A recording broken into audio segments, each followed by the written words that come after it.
In this video, I'll show you how to use v0 with Shadcn/UI components. First, open your web browser and go to the v0 by Versal website. Sign into your account, or create one if you don't already have an account. Next, start a new chat and describe the interface or component you want to build.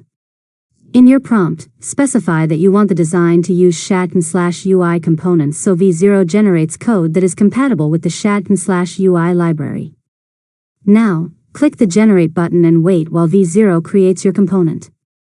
After a few moments, you'll see a live preview along with the generated React and Tailwind CSS code using Shadcn/UI components.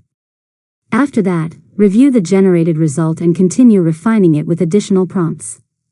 You can ask v0 to replace components, add dialogues, forms, cards, tables, buttons, or other Shadcn/UI elements. Continue making adjustments until you're satisfied with the design.